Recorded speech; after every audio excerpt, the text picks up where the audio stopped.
Baiklah, kita mulai perkuliahan ilmu core tanah. Di minggu lalu saya sudah menyampaikan slide tentang pengukuran poligon. Nah, pada video ini akan saya bahas sedikit atau saya jelaskan pengukuran poligon itu sebenarnya seperti apa. Kita play dulu ya.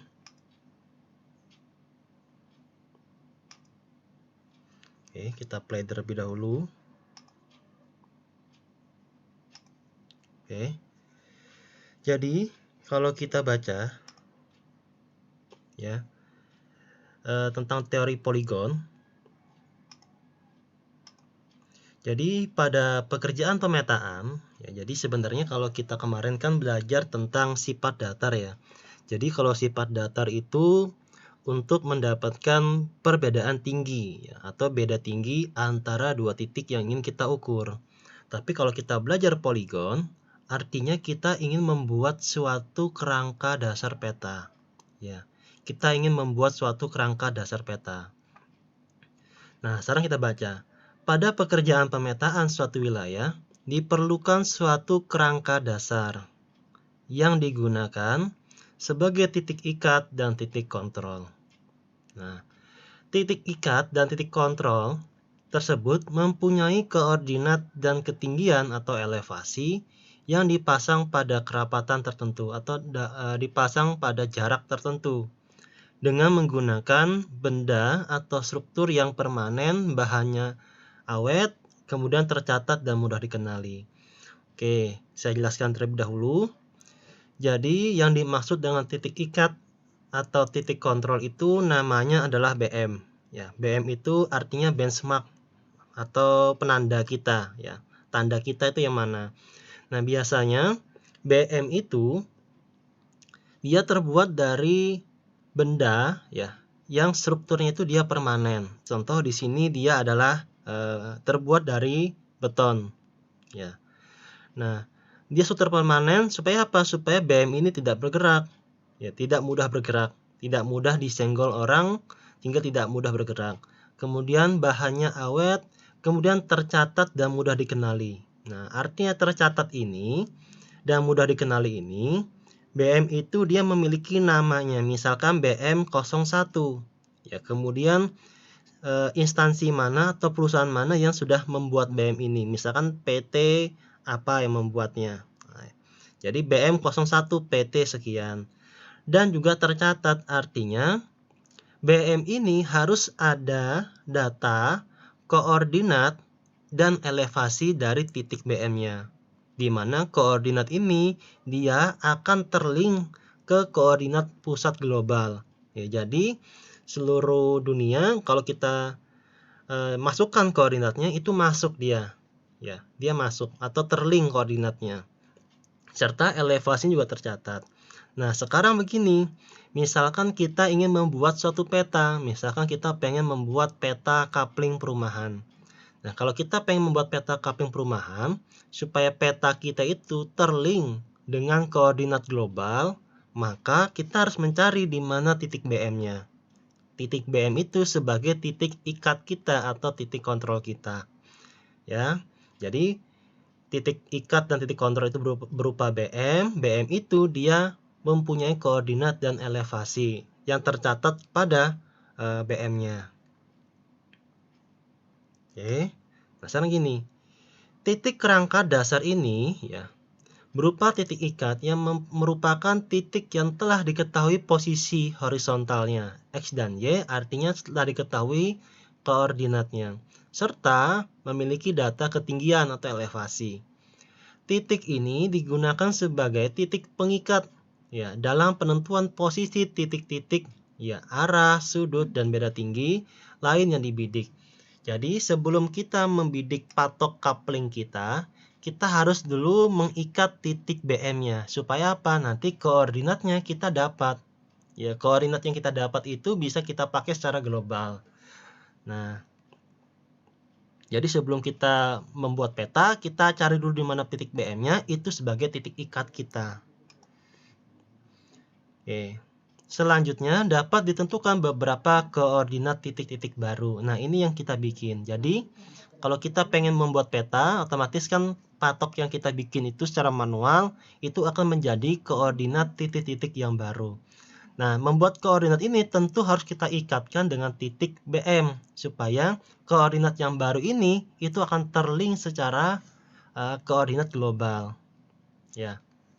Yang dibidik berdasarkan titik ikat tersebut ya. Nah, fungsi titik kerangka dasar juga sebagai titik kontrol, yaitu digunakan sebagai titik cek atas perhitungan-perhitungan yang dilakukan sebelumnya. Nah, sekarang kita lihat nih. Apa sih arti poligon? Jadi poligon merupakan rangkaian titik-titik yang membentuk segi banyak. Ya. Rangkaian titik tersebut dapat digunakan sebagai kerangka peta. Ya. Kemudian koordinat titik tersebut dapat dihitung dengan data masukan yang merupakan hasil dari pengukuran sudut dan jarak.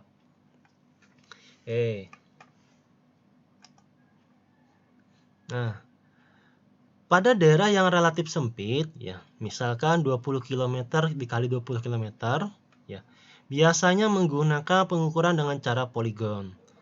Poligon di sini merupakan kumpulan titik-titik yang terhubung dalam suatu garis hayal. Ya. Dalam penentuan koordinat titik satu ke titik lain, pekerjaan pengukuran harus meliputi yang pertama kita harus tahu ya.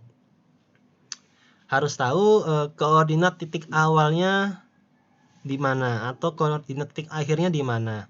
Tetapi sebenarnya koordinat ini bisa diketahui dari pengukuran-pengukuran sebelumnya atau koordinat titik awal ini didapat dari koordinat si titik BM tadi.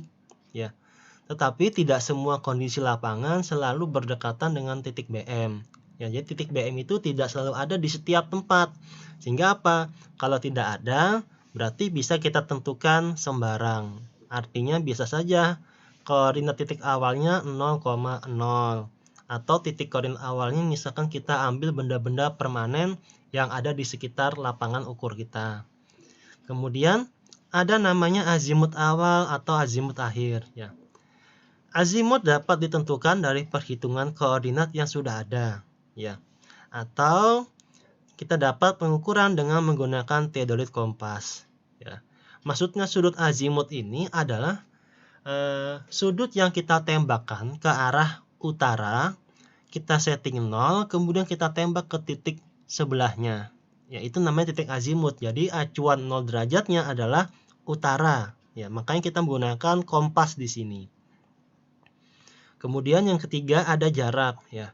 Pengukuran jarak merupakan data yang diperoleh dari lapangan, dapat dilakukan dengan cara manual. Artinya kita bisa menggunakan meteran atau pita ukur. Atau juga bisa kita menggunakan jarak optis yang telah diukur dengan teodolit. Ya. Dalam pengukuran jarak dibuat selurus mungkin. Artinya jangan sampai jarak itu dia yang terukur adalah jarak miring, harus jarak datar. Ya. Dalam pengukuran jarak dibuat selurus mungkin antar titik-titik yang sudah kita tentukan. Ya. Dan juga jika kondisi tanah miring, usahakan dalam pengukuran jarak pita ukur dalam posisi sedatar mungkin. Jadi kalau kita mengukur suatu jarak antar titik, jangan ngikutin kemiringan dari tanah. Nah, harus dia datar atau rata. Makanya kalau misalnya kita pengen akurat, harus menggunakan jarak optis, yaitu jarak teodolit. Karena nanti kita bisa menggunakan sudut vertikalnya itu sama dengan 0 derajat atau 90 derajat. Berarti itu akan datar dia bidikannya. Nah, kemudian ada sudut dalam. Ya. Sudut juga ditentukan berdasarkan hasil pengukuran di lapangan. Pengukuran sudut ini menggunakan alat ukur teodolit dengan arah putaran alat sebaiknya searah jarum jam. Jadi apa sih bedanya sudut azimut dengan sudut dalam?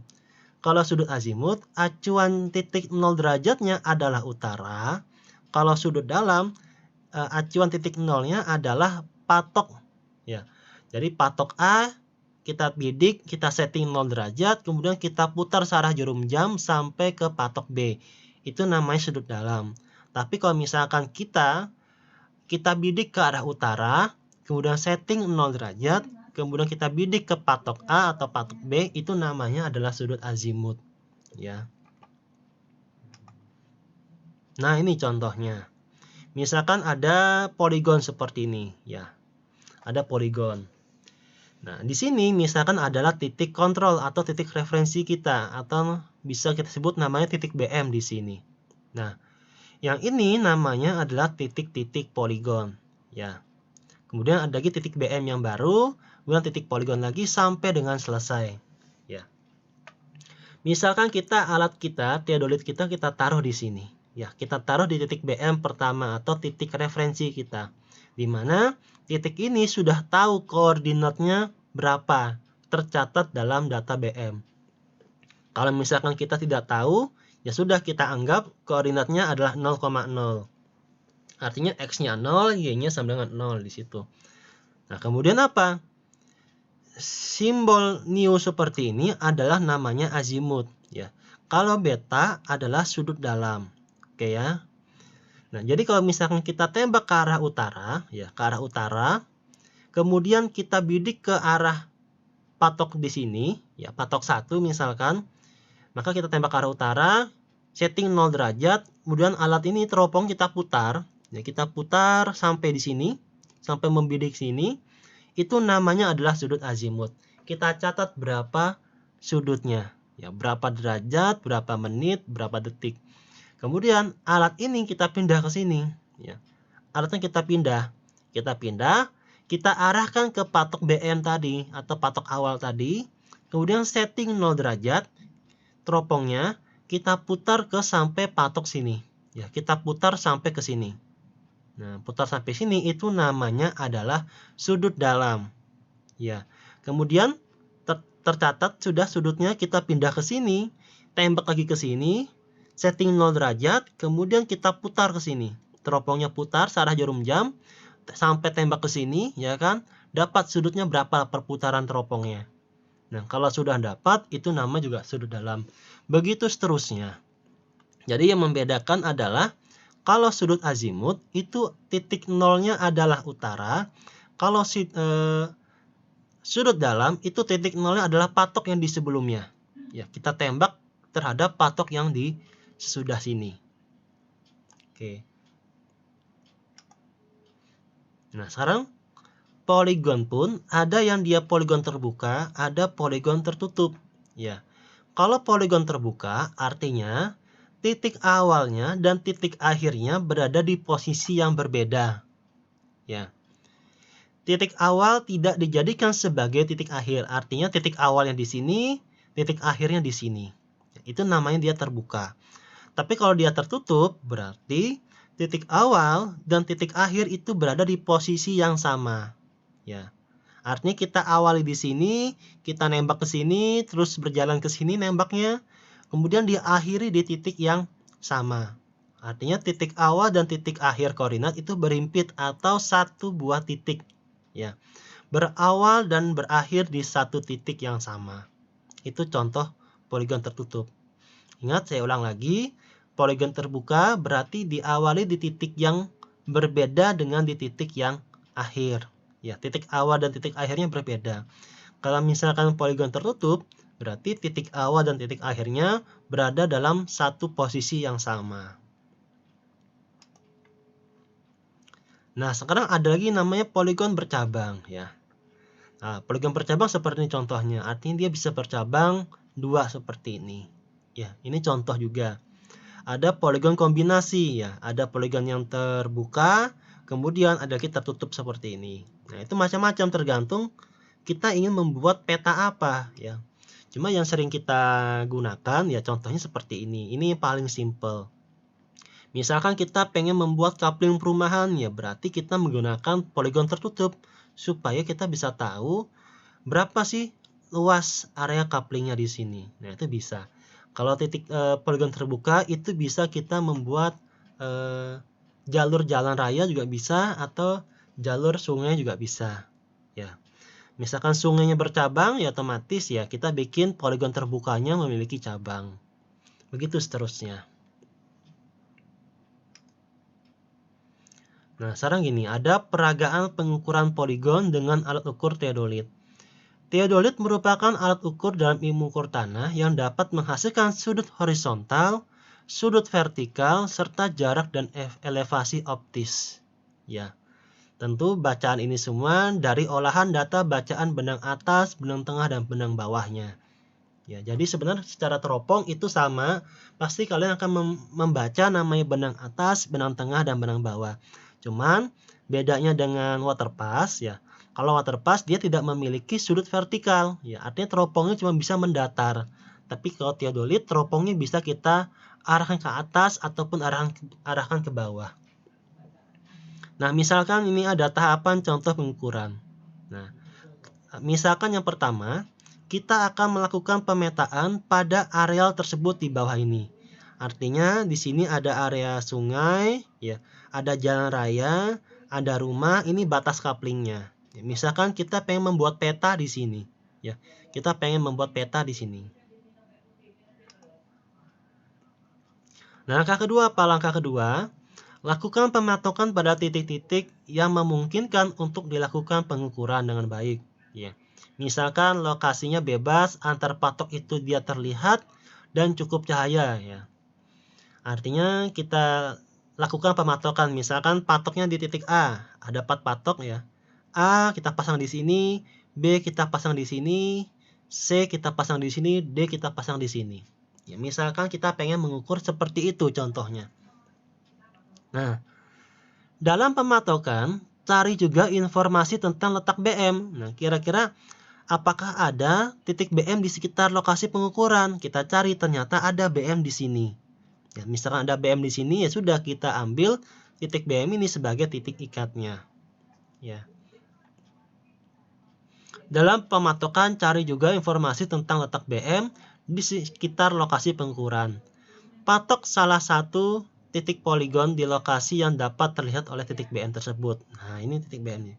Jangan sampai patok A itu ada di sini misalkan. Karena apa? Kalau kita baca, dia akan terhalang oleh pohon. Berarti harus jelas, ya. Harus terlihat dari titik BM ke titik A. Setelah dilakukan pematokan, ya, kita ukur secara manual dengan pita ukur jarak antar patok pada poligon tersebut. Artinya kita pasang dulu patok A, kita pasang, patok B dipasang, patok C dan D juga dipasang. Kemudian baru kita ukur dengan meteran. Tapi mengukurnya harus datar, jangan sampai dia miring. Artinya dapat DBMA, artinya jarak dari BM ke titik A. DAB berarti jarak dari titik A ke titik B. Ya. DBC artinya jarak dari titik B ke C dan begitu seterusnya. Ya. Semua jarak diketahui. Nah, kemudian mulailah melakukan pembidikan. Ya. Letakkan teodolit di benchmark, artinya di titik BM tadi kita taruh, dan setting alat ukur teodolit tersebut. Apabila kondisi topografi relatif datar, usahakan setting sudut vertikal adalah 90 derajat dan kunci sudutnya. Ya. Tujuan pensettingan sudut vertikal 90 derajat adalah untuk memudahkan pengukuran, pencatatan, dan analisis data. Tentukan arah azimut. Ya, misalkan berdasarkan arah utara kompas, ya, arah jalan, dan lain-lain. Ya. Pada azimut ini, setting posisi sudut horizontal di 0 derajat. Ya, 0 derajat, 0 menit, 0 detik. Setelah itu, arahkan teodolit ke poligon pada patok yang terdekat dan mudah dibidik di mana bak ukur diletakkan. Nah, contohnya seperti ini. Ya. Kita letakkan alat di titik BM. Kita setting supaya dia sentris, ya. Nivonya berada di tengah, di center. Kemudian kita teropong ini kan dia bisa ke atas bisa ke bawah. Nah, itu kita bikin dia sudutnya 90 derajat, artinya dia datar teropongnya. Tembakannya datar. Kemudian sudut horizontalnya itu kita putar dengan menggunakan kompas sampai teropong itu membidik ke arah utara, ya. Membidik ke arah utara sini, ya. Misal ke arah atas ini utara, ya. Sampai arah utara, kita kunci, kemudian setting sudut horizontalnya sama dengan 0 derajat. Ya, 0 derajat. Kemudian kita buka kunci sudut horizontalnya, kemudian teropong ini kita arahkan ke kanan, ya, diputar searah jarum jam sampai melihat atau membidik patok di A. Nah, nanti dapat di sini sudutnya berapa di sini. Oke. Nanti akan dapat sudutnya berapa di sini. Nah, sudutnya berapa? Ya. Ini namanya adalah titik atau sudut azimut ya. Nah, jadi ini ada arah utaranya. Ya. Ini arah utaranya. Udah kita tembak ke sini, ini namanya azimut awal. Ya, azimut awal. Kemudian sampai ke titik A ya. Artinya kita di titik BM sudah selesai, kita tembak arah utara, tembak ke arah A, dapat sudut azimutnya. Kemudian alat ini kita pindahkan ke sini. Ya. Alatnya kita pindahkan ke sini. Nah, setelah itu boleh menggunakan sudut azimut lagi atau langsung menggunakan sudut dalam. Nah, misalkan seperti ini. Selanjutnya, setting sudut horizontal, kunci alat dan catatlah. Misalkan pada gambar 1.11 ini, ya. Posisi teodolit di titik A, misal sudah ada di sini alat kita, ya kan? Kemudian arahkan ke titik D. Kita tembak ke titik D. Tembak ke titik D, setting 0 derajat, ya. Setting 0 derajat. Ya. Setting 0 derajat semua. Kemudian putar searah jarum jam, ya. Putar searah jarum jam ke titik B. Kita putar, tembak ke sini, setting 0 derajat, ya. Kemudian kita putar ke sini. Nah, kita putar ke sini. Kita putar, itu namanya adalah beta atau sudut dalam. Ya. Kita putar sampai dia menghadap ke sini. Ya kan? Dapatnya beta, itu namanya sudut dalam. Berarti kita sudah dapat sudut dalam antara titik D, A, dan B. Kemudian kalau sudah selesai, alat ini kita pindah ke sini. Ya. Alatnya kita pindah ke sini. Kemudian kita tembak lagi ke sini, ya. Tembak ke A, ya. Tembak ke A, setting 0 derajat, ya. Kemudian putar ke arah jarum jam ke sini, ya, teropongnya sampai dia lurus tembak ke C, ya. Kemudian baca lagi sudut dalamnya di sini, ya. Baca lagi sudut dalamnya di situ. Nanti ada beta 1 misalkan seperti itu, atau beta DB, atau beta AC, itu boleh juga, atau beta 1 beta 2, silahkan. Ya. Cara ini bisa, ya.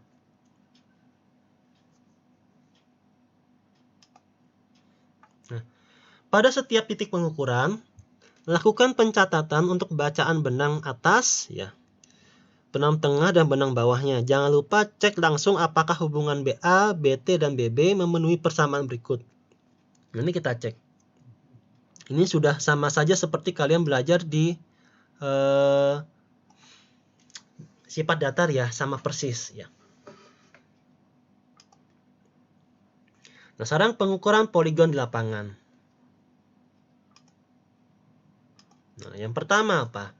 Jadi, kalau kita pengen mengukur sebuah peta atau poligon di lapangan, maka yang pertama apa? Yang pertama kita harus melakukan survei lokasi terlebih dahulu. Jadi, kita melakukan survei dengan meninjau keadaan lapangan untuk mendapatkan informasi tentang kondisi lapangan. Seperti posisi BM-nya ada apa tidak, ya. Kemudian topografi medannya apakah dia ekstrim atau tidak ekstrim. Kondisi alamnya bagaimana. Kemudian administrasi teknis dan non teknis seperti perizinannya, apakah kita sudah mendapatkan izin untuk mengukur atau belum. Nah, di sini BM atau benchmark merupakan titik tetap yang menjadi acuan dalam penentuan ketinggian satu tempat.